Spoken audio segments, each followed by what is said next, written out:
I couldn't make it. My mom texted about graduation, and hours later, there was a family dinner on Instagram. My sister had just gotten a promotion at Walmart. I left alone. I stopped paying rent. I'd been paying it for 4 years, and I texted her to let her take care of it. By morning, I had 94 missed calls. The text finally came through at 9:47 a.m., just over 2 hours before I was supposed to walk across that stage. "Sweetie, so sorry, but we can't make it today. Your dad's back is acting up again, and the drive is just too much. We'll celebrate another time. Love you." I stared at my phone in the cramped bathroom of my apartment, already dressed in black slacks and a white blouse to go under my graduation gown. My hands started shaking before my mind fully processed what I was reading. The University of Michigan's College of Engineering commencement ceremony was set to begin at noon. They had known about this date for 4 years. 4 years. My roommate Jessica knocked on the door. "Emily, you okay in there? We need to leave in 20 minutes if we want decent seats for our families." I couldn't answer immediately. My throat closed up. That tight, horrible feeling before the tears come. When your body realizes something has broken before your mind does. I splashed cold water on my face and opened the door. "My parents aren't coming," I said flatly. Jessica's face dropped. "What, Emily?" "No. What happened?" I showed her the text. She read it twice, then looked at me with a mixture of pity and anger that only made everything worse. "Your dad's back? Wasn't he posting about going fishing last weekend?" He had been. I had seen the photos on Facebook. Him holding up a huge bass, grinning like he'd won the lottery. Standing in a boat for 6 hours, no problem. But driving 3 hours to watch his daughter graduate with a degree in mechanical engineering? That was too much. Some of them lie. Impossible. Apparently, maybe something happened between then and now. I heard myself saying it, already making excuses for them, already doing what I had done my entire life, smoothing over their rough edges, filling in the gaps they left behind. Jessica grabbed my shoulders. "Stop, just stop. You've worked your ass off for this degree. You're graduating with a 3.97 GPA. You already have a job lined up at Ford, making more money than most people twice your age. This is your day, Emily, with or without them." She was right. I knew she was right, but knowing didn't make the empty seats any less empty. The ceremony was beautiful. I barely remember it. I walked across the stage when they called my name, shook the dean's hand, accepted my diploma, and smiled for the photographer. The whole time I kept glancing at the section where I'd reserved 4 seats. Mom, Dad, my sister Allison, and my grandmother, all empty. Jessica's family was in the section next to me, and her mom kept giving me these encouraging smiles that made me want to cry and scream at the same time. After the ceremony, families flooded the lawn for photos. Jessica's parents insisted on taking pictures with me, treating me like I was their second daughter. Mr. Patterson put his arm around my shoulders for a photo and said, "Your parents are missing out on one hell of a kid." That's when I lost it. Just for a minute, tears streaming down my face while I wore that stupid square hat. By 6 p.m., I was back in my apartment, still in my graduation outfit, eating Chinese takeout straight from the container. Jessica had gone to dinner with her family. She'd invited me along, but I couldn't handle being the charity case anymore today. I'd used up my quota of pity. That's when I made the mistake of opening Instagram. The first post in my feed was from my mom's account, posted 45 minutes ago. A photo of my entire family crammed into a booth at Rossi's Italian restaurant in our hometown of Grand Rapids. Mom, Dad, Allison, Grandma Joyce, Uncle Dennis, Aunt Carol, and my 2 younger cousins. Everyone smiling, everyone dressed up nice. The caption read, "Family dinner celebrating our Allie girl. So proud of our daughter for her big promotion to assistant manager at Walmart. The sky's the limit. Party popper emoji, heart emoji. A proud mom, now family first." I read it 3 times.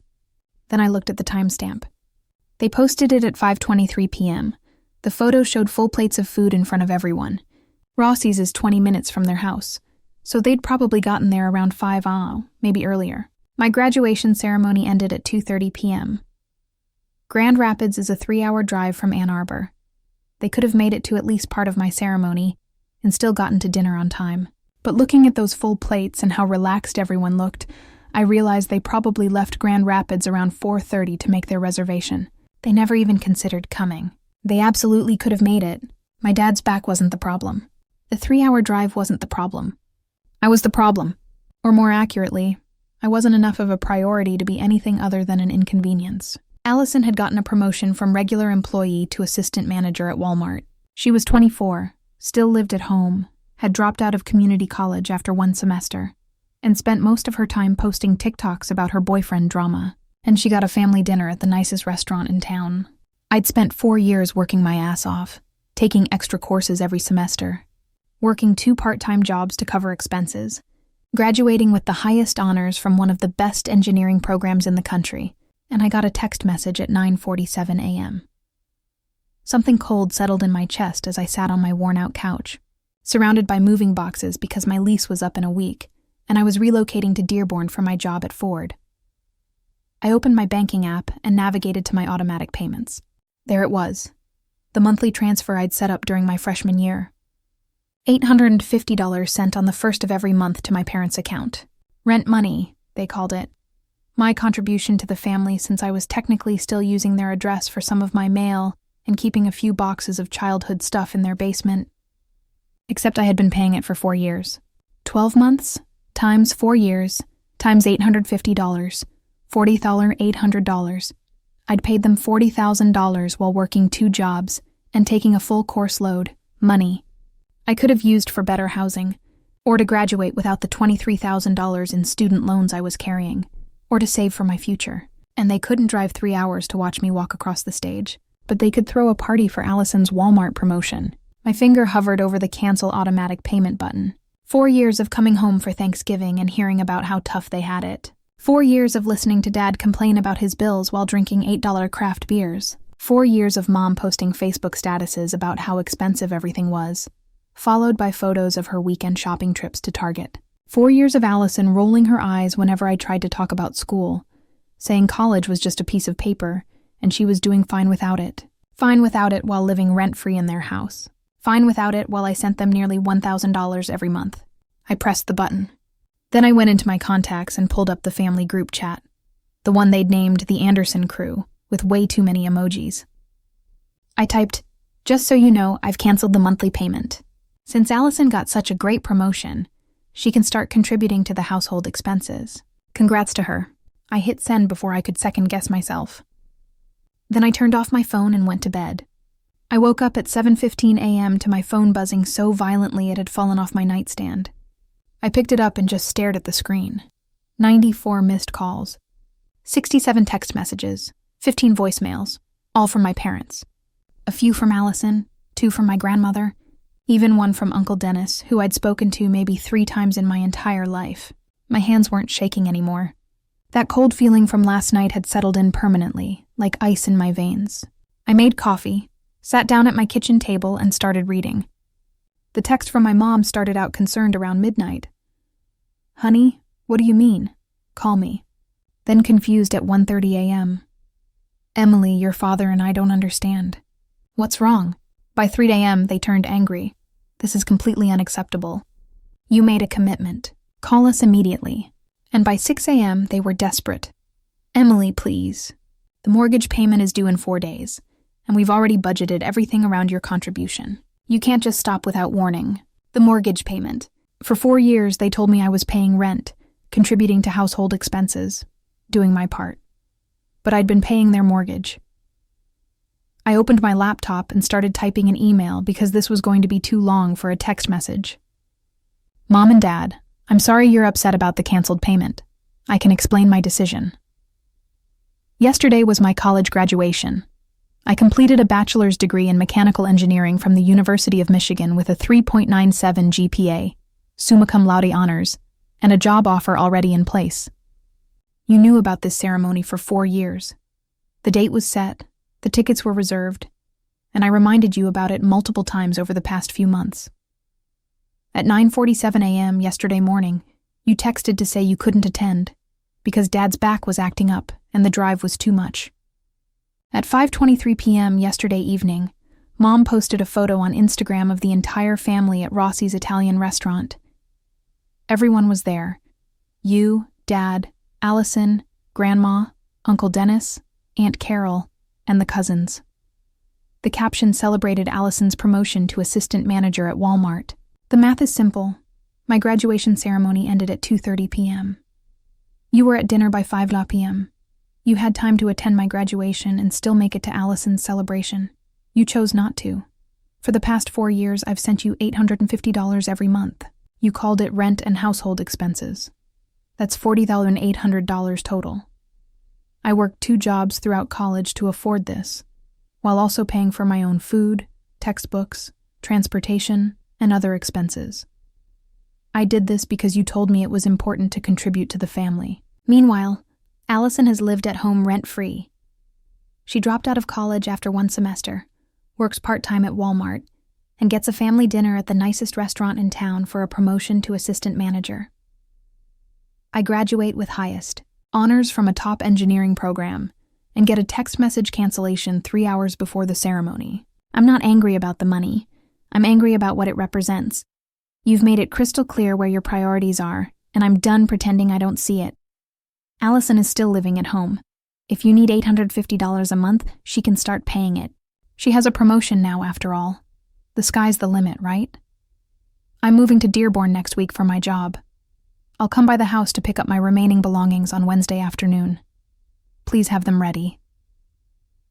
I sent the email at 7:43 a.m., and then I did something I'd never done before in my entire life. I blocked my parents' numbers. Not permanently, just for a few days. I needed space to breathe without the constant buzzing of incoming guilt trips. The next 72 hours were chaos, from what I could piece together later. My grandmother called Jessica, who called me on her number. Apparently, my mom had shown up at Grandma Joyce's house in tears, saying I'd abandoned the family and left them in financial ruin. My dad had gone to Uncle Dennis looking for a loan to cover their mortgage payment. Allison had posted a fake TikTok about fake people who think they're better than everyone else just because they have a degree. Jessica showed me that one.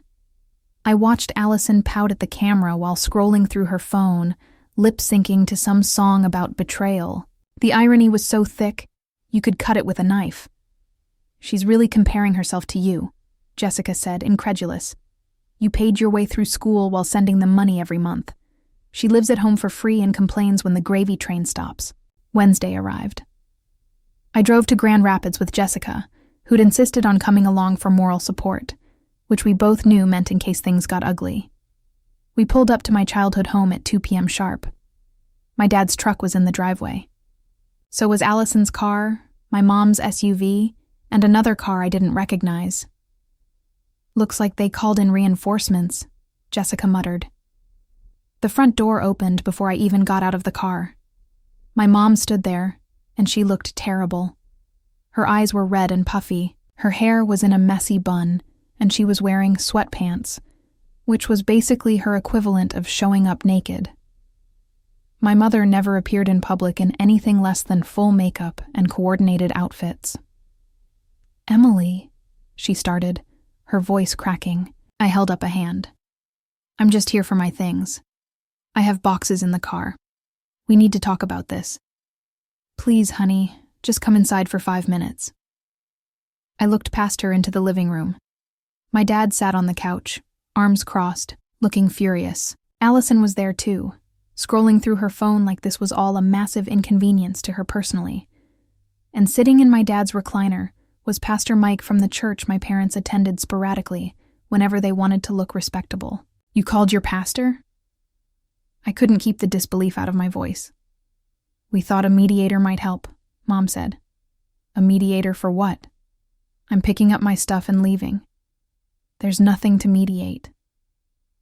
I pushed Pastor into the house. Pastor Mike stood up, all 6'4" of him, with his practiced, sympathetic smile. "Emily, I'm glad you're here. Your parents are very concerned about their mortgage payment." "I know," I replied flatly. His smile faltered. "That's not fair. They're concerned about you, about this family. Families go through rough patches, but with faith and communication." "Did they tell you I graduated on Saturday?" I interrupted. He blinked. "I'm sorry? My college graduation, 4 years of engineering school. Did they mention that?" Pastor Mike looked at my parents. My mom had tears streaming down her face now. My dad was staring at the floor. They said there was some confusion about the date. Pastor Mike said carefully, "There was no confusion. They told me they couldn't come." Then they took the whole family out to dinner to celebrate Allison's promotion at Walmart instead. I turned to my sister. "Congrats on that, by the way. Assistant manager. That's really something." Allison finally looked up from her phone. "You're such a... You know that? You've always thought you were better than me, Allison." Mom gasped. "No, Mom, she has.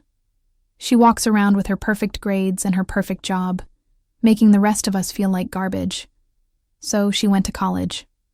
Big deal. Not everyone needs a stupid degree to be successful."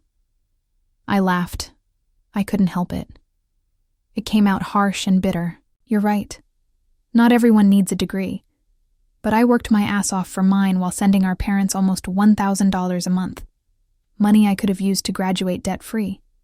Money I earned working 2 jobs while taking 5 classes a semester. And they couldn't be bothered to drive 3 hours to watch me walk across the stage. "Your father's back," Mom started. "Was fine enough for him to take everyone to Rossi's." My voice cracked. I hadn't wanted to yell. Hadn't wanted to give them the satisfaction of seeing me lose control. "You posted it on Instagram, Mom. The whole happy family. Everyone dressed up nice. Everyone celebrating Allison. And I was alone in my apartment eating Chinese takeout from the container." The room went quiet. Pastor Mike looked deeply uncomfortable. Dad still wouldn't meet my eyes. "It wasn't like that," Mom whispered.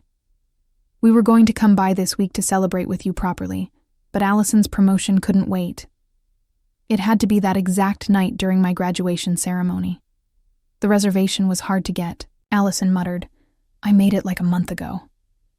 The floor dropped out from under me. A month ago. "Allison, stop talking," Dad said sharply. But the damage was done. They'd known. They planned Allison's celebration dinner a month in advance, which meant they'd already decided not to come to my graduation before Dad's back conveniently started acting up. The text message that morning was just the excuse they grabbed for cover. "Get out," Dad said, standing up. "Get your stuff and get out of my house." "Bob," Pastor Mike said weakly, "maybe we should all take a breath." "No. She comes in here, disrespects her family, throws our private business around, makes her mother cry. I'm done." He pointed at me. "You think you're so smart with your fancy degree? You think you're better than us? Fine, you're on your own. Don't come back here expecting anything from us." I felt Jessica's hand on my arm, steadying me. "Where are Emily's things?" she asked, her voice cold. Mom pointed upstairs. "Her old bedroom." "I'll help." "Don't bother," I said. "I know where they are." It took us 20 minutes to pack up the boxes I'd stored in their basement, along with a few items from my old room, yearbooks, photo albums, some clothes I'd left behind, a few trophies from high school robotics competitions, the detritus of a childhood that felt like it belonged to someone else. Now, as we were loading the last box into my car, Allison came outside. She stood on the porch, arms wrapped around herself. "You're really leaving like this?" she called out. I paused with my hand on the car door.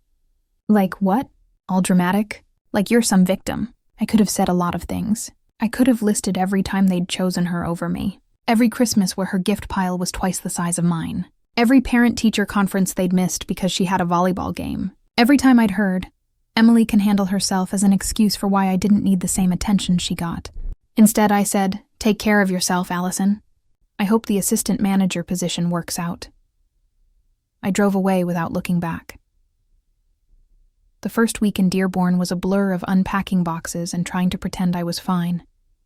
My new apartment was a 1-bedroom on the 3rd floor of a renovated building near the Ford campus. It had hardwood floors, updated appliances, and large windows that let in natural light. It should have felt like a fresh start. Instead, it felt like a museum of my own failure to matter. I started my job at Ford on a Monday morning, walking into the massive engineering complex with my new employee badge and a knot in my stomach.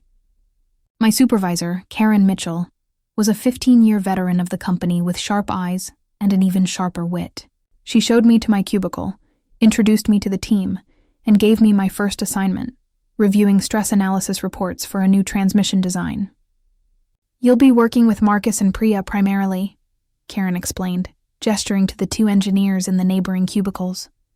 "They'll get you up to speed on our protocols. Any questions? Ask.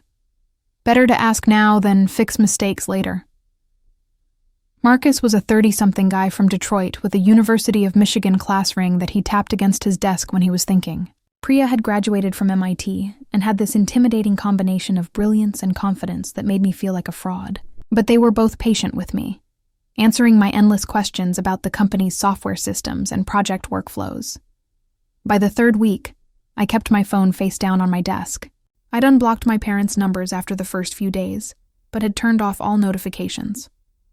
Every time I glanced at the screen during lunch, there were new messages. My mom mostly pleading and apologizing in equal measure. My dad sent exactly 2 texts. "You owe us a conversation. This is childish." Allison sent nothing, which somehow hurt more than her usual antagonism. The apartment felt too quiet at night. I'd gotten used to the constant noise of college life, Jessica playing music in the next room, people in the hallway at all hours. Now, there was just the hum of the refrigerator and the occasional sound of my upstairs neighbor walking around. I ate frozen dinners and watched Netflix shows I didn't actually pay attention to, just needing the background noise to fill the silence. Jessica called every other day, checking in. "How's the fancy engineering job?" she'd ask, deliberately keeping things light until I was ready to talk about the heavy stuff. "It's good. Everyone's nice. The work is interesting. And how are you, actually?" That's when I'd usually crack a little. I kept thinking about how many people were at that graduation. Thousands of families all cheering, taking photos, and crying happy tears. And I was just alone, like I didn't matter enough for anyone to show up. "Emily, stop!" "You know that's not true. Your family sucks at showing love, but that doesn't mean you're not worthy of it." She was right. But knowing something intellectually and feeling it emotionally are 2 different things. I'd lie awake at night, replaying the Instagram post over and over in my head. My mom's smile in that photo, how genuinely happy everyone looked, how easy it had been for them to choose Allison over me. By the second week, I'd started to find a rhythm. Wake up at 6, go for a run along the trails near my apartment, shower, eat breakfast while reading the news, drive to work. The routine helped. It gave structure to days that otherwise felt ignored. Priya invited me to lunch in the cafeteria on a Thursday. We sat with Marcus and 2 other engineers from different departments, and the conversation flowed easily. They talked about a Tigers game, complained about a project deadline that had been moved up, and debated the best Middle Eastern restaurant in Dearborn. "You settling in okay?" Marcus asked me directly. "Moving to a new city solo can be rough." "Yeah, it's fine. Still getting used to everything." "You should come out with us Friday night," Priya suggested. "There's a group of us who usually grab drinks at this bar in Ann Arbor. Nothing fancy, just unwinding after the week." I hesitated. The thought of socializing, of pretending to be normal and adjusted, felt exhausting. But the alternative was another weekend alone in my apartment, and that felt worse. "Sure," I heard myself say. "That sounds good." Friday night, I met them at a bar called the Wooden Spoke near the University of Michigan campus. It was crowded with a mix of students and young professionals, loud music playing over conversations and laughter. Our group claimed a corner table, and I nursed a beer while listening to them trade stories about terrible managers they'd worked for and projects that had gone sideways. "So, Emily," said one of the engineers, a guy named David who worked in the electric vehicle division, "what made you choose Ford? You must have had other offers coming out of Michigan with your grades." The question caught me off guard. "How did you know about my grades?" He grinned. "Karen mentioned you graduated summa cum laude. That's impressive. We don't get a lot of new hires at that level." Oh, I felt my face flush. I've always loved cars. My dad used to take me to auto shows when I was a kid, and I'd spend hours looking at how everything fit together. Engineering made sense. It was true. Mostly. My dad had taken me to auto shows back when I was young enough that he still saw me as interesting before Allison became the center of everything. I remembered being 7 years old, holding his hand while we walked through rows of gleaming vehicles. Him explaining how transmissions worked and why certain engines were more efficient than others. When had that stopped? When had I become the daughter who was fine on her own instead of the daughter worth spending time with? "Earth to Emily," Marcus said, waving a hand in front of my face. "You okay? You spaced out there." "Sorry." "Yeah, just thinking." The night continued, and despite my initial reluctance, I found myself relaxing. These people didn't know about my family drama. They didn't know about the missed graduation, the Instagram post, or the $40,000. To them, I was just Emily, the new engineer who was good at her job and decent enough company for drinks. Around 11, Priya pulled me aside while the guys were arguing about whose turn it was to buy the next round. "Can I ask you something personal?" she said. My stomach tightened. "Okay. You seem sad, like underneath everything. I recognize it because I was the same way when I first moved here." She paused, choosing her words carefully. "I'm not trying to pry. I just wanted you to know that if you ever need someone to talk to, I'm around. No judgment." I felt tears prick at my eyes and blinked them back hard. "Thank you. I appreciate that." She squeezed my arm. "Us women engineers have to stick together, right? There aren't enough of us as it is." On the drive home that night, I cried in my car for 10 minutes before I could pull myself together enough to drive. Not sad tears, exactly, more like release. The possibility that I could build something here. Friendships and a life that existed separate from the wreckage I'd left behind in Grand Rapids. Felt like the first real hope I'd had in weeks. The third week, my phone rang at 2:01 in the morning. I jerked awake, heart pounding, and grabbed it off my nightstand. My grandmother's name lit up the screen. Panic shot through me. Grandma Joyce never called this late unless something was wrong. "Grandma, what happened?" "I'm okay, sweetheart. I'm sorry to wake you. I just needed to talk to you, and I couldn't wait until morning." She sounded tired but steady. "Your mother came to see me today. She was a mess, Emily. Crying, barely making sense.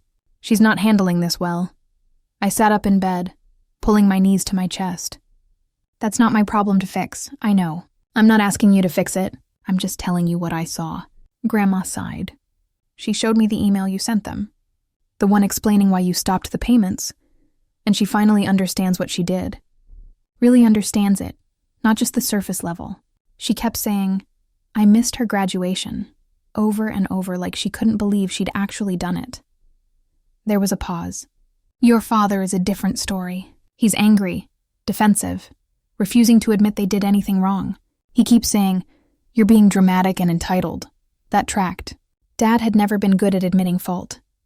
It was always someone else's problem, someone else's mistake. Even when I was a kid and he'd snap at me over something minor, he'd never apologize. Just act like it hadn't happened and expect everyone else to move on. "I'm not coming back, Grandma. Not to live there. Not to resume the payments. Not to pretend everything is fine." "Good. You shouldn't." Her voice was firm. "What they did to you was wrong, and they need to sit with that. But Emily, I want you to promise me something." "What?" "Don't let their mistakes make you bitter. Don't let this poison your whole view of family and love. Some people fail us. That doesn't mean everyone will." I thought about Priya offering friendship without expecting anything in return. About Jessica driving 3 hours to help me move out just because I needed someone there. About Karen at work taking extra time to mentor me, even though she had a million other things on her plate. "I'll try," I said quietly. We talked for another hour. She told me about my mom going through old photo albums, something I'd later see evidence of at Thanksgiving. She mentioned that my parents had finally sat down with a financial advisor to get their spending under control. She said Allison had been complaining about having to do everything around the house now that I wasn't sending money, apparently oblivious to the irony. "She's 24 years old and acts like washing dishes is a personal attack," Grandma said with exasperation. "Your mother babied her for too long, and now she's dealing with the consequences."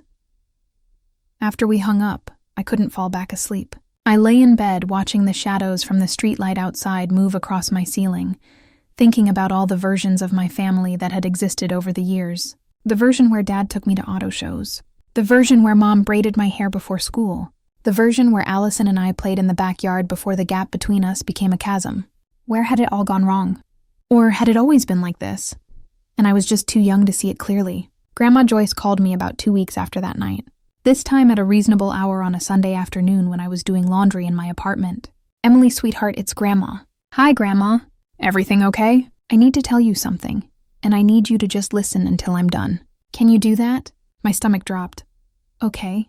She told me everything. About how my parents had refinanced the house 5 years ago to pay off credit card debt. About how they'd been living beyond their means for years, keeping up appearances while drowning in bills. About how Dad had been laid off from his manufacturing job 2 years ago and bounced between temp positions ever since. About how they told Grandma that I was happy to help with expenses, that I'd volunteered the money, that it was my way of staying connected to the family while I was away at school. They never told you any of this? Grandma asked. No, they just said I needed to pay rent. Oh, honey, she sighed heavily.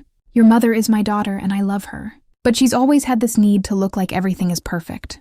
The perfect house, the perfect family, the perfect life. And your sister Allison is the baby. And they've always protected her from reality. But you were always independent, always figured things out on your own. So they leaned on you because they knew you could handle it. That's not an excuse, Grandma. No, it's not. It's an explanation. There's a difference. She paused. I'm not calling to ask you to forgive them. I'm calling because I think you should know the truth, and because I want you to know that I'm proud of you. What you accomplished, you did on your own. That degree is yours. That job is yours. They can't take that away from you, no matter how badly they messed up, I cried then. I just sat in my new apartment and cried while my grandmother listened. I didn't even know if they cared that I graduated. Of course they care. They're just too proud and too stubborn to admit they handled everything wrong. Your mother drove past Rossi's 3 times the night of your graduation before she finally went inside. Your father hasn't been the same since you left. And Allison, Grandma chuckled. Allison quit Walmart 2 weeks ago. Said the assistant manager position was too much stress. Despite everything, I laughed. We talked for another hour. She told me about her garden, about her bridge club, about the new cat she'd adopted from the shelter. Normal grandma things. It felt good. Will you come visit me sometime? She asked before we hung up. Yeah, Grandma, I will. The month mark came and went. I was settling into my apartment, my job, my new routine. I'd bought actual furniture instead of the mismatched secondhand pieces from college. I found a good coffee shop near work that made incredible lattes. I'd started going to the Friday night gatherings with my coworkers regularly, and Priya and I had gone to a movie one weekend, just the 2 of us. Life was moving forward inch by inch, but I still felt the weight of that empty auditorium during my graduation. Still flinched every time I saw families together in public, laughing and taking photos, being present for each other in ways mine never had been for me. Marcus noticed during a team lunch in the cafeteria. We were eating and talking about an upcoming project deadline when I just zoned out, staring at a family a few tables over. A dad was showing his daughter something on his phone, both of them laughing. The mom was stealing fries off her son's plate. Normal family stuff, unremarkable to everyone except me. You miss your family? Marcus asked quietly, following my gaze. I don't know, I admitted. I miss the idea of them. Maybe the version I thought I had. He nodded slowly. I get that. My dad and I didn't speak for 3 years after I came out. He couldn't handle having a gay son. Thought I was choosing to embarrass him. He took a bite of his sandwich. Eventually he came around. Sort of. We're not close, but we're civil. Sometimes that's the best you can do. How did you deal with it? The 3 years of not talking? Build my own family. Friends, my partner. People who actually gave a shit about me for who I was. He shrugged. Blood doesn't mean much if the people who share it treat you like garbage. Found family is a real thing. The conversation stayed with me. That night, I called Jessica and talked for 2 hours about everything and nothing. She told me about the guy she'd started dating, a teacher at the school where she'd gotten a job. I told her about my coworkers and how Ann Arbor felt different from when we'd been students there. More relaxed somehow. I'm proud of you, Jessica said before we hung up, for setting boundaries, for not letting them guilt you into going back. I know it's hard.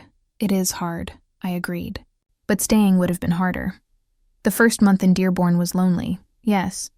But it was also the first time in 4 years I'd felt like I could breathe without the weight of their expectations and demands crushing my chest.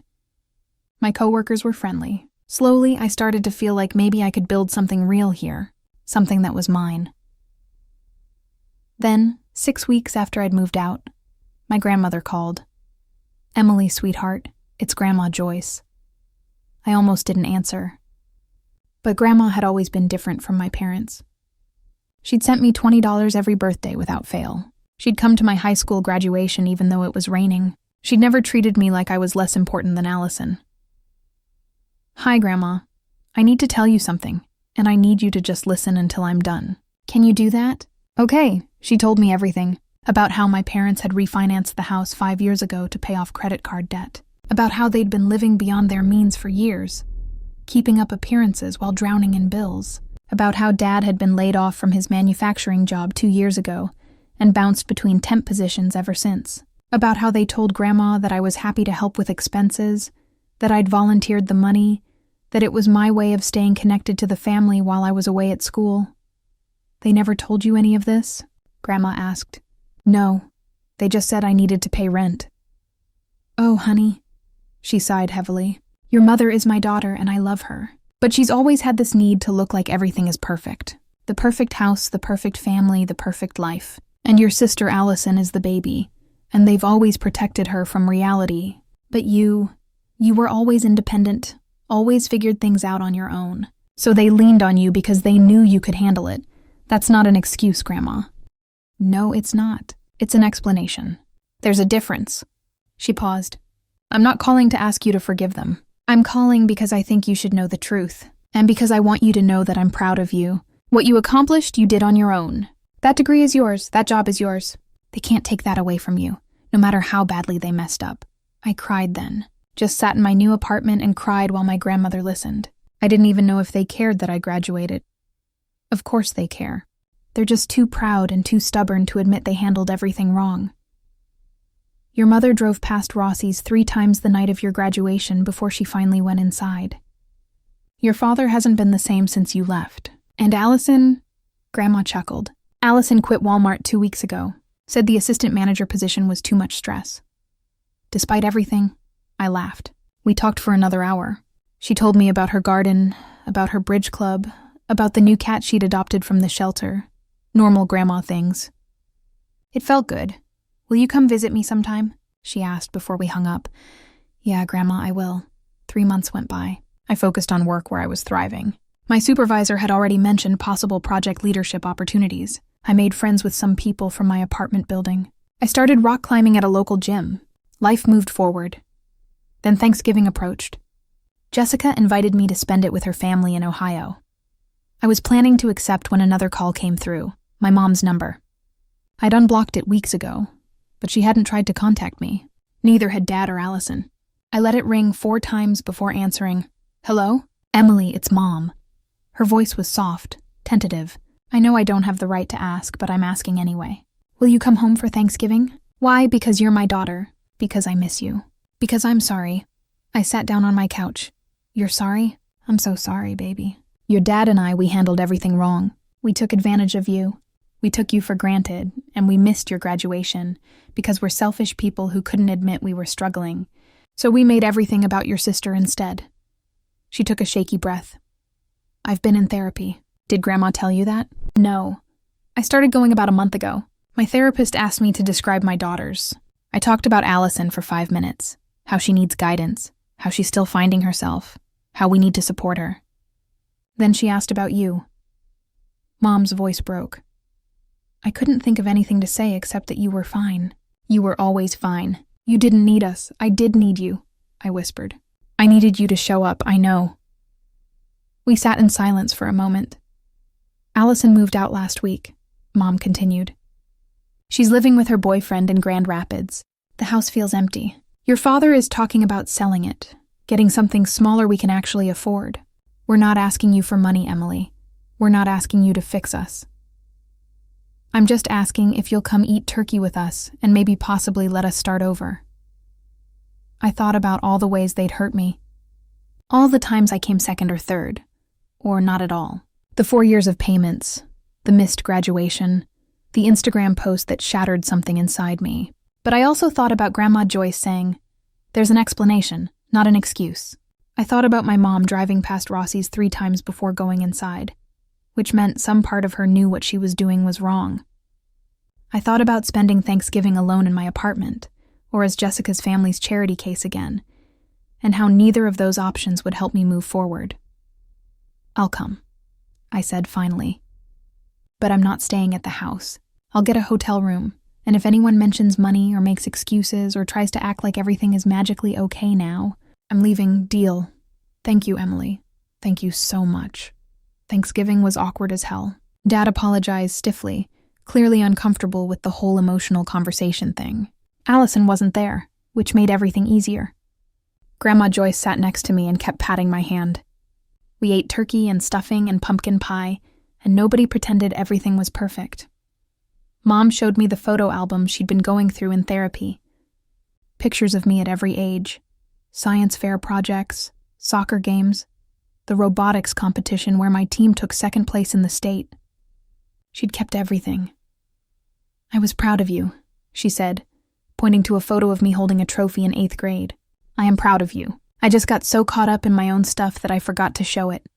It wasn't a magic fix. It didn't erase the hurt, or make the last 4 years okay. But it was something. A starting point, maybe.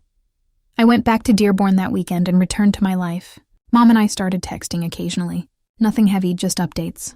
She sent me photos of the garden. I sent her pictures of projects I was working on. Dad called once to ask about winterizing my car, which was his version of an olive branch.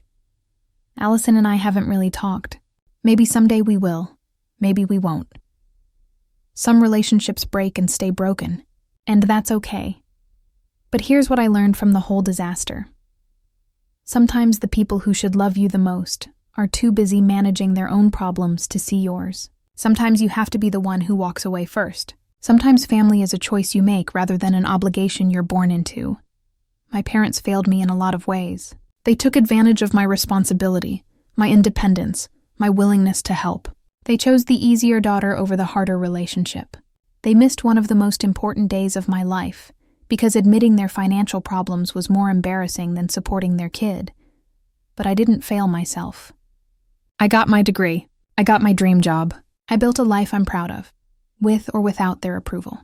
And that matters more than 94 missed calls ever could. The rent money? I never sent another payment. Last I heard from Grandma, they sold the house and moved into a smaller place they could afford without needing their daughter to cover their mortgage. Allison pays them $400 a month now, apparently, though she complains about it constantly on social media. I'm doing fine. Better than fine, actually. I got promoted to project engineer last month. I'm dating someone I met through work, who thinks it's impressive that I graduated summa cum laude and doesn't understand why anyone wouldn't show up for that. I'm saving money and paying off my student loans ahead of schedule.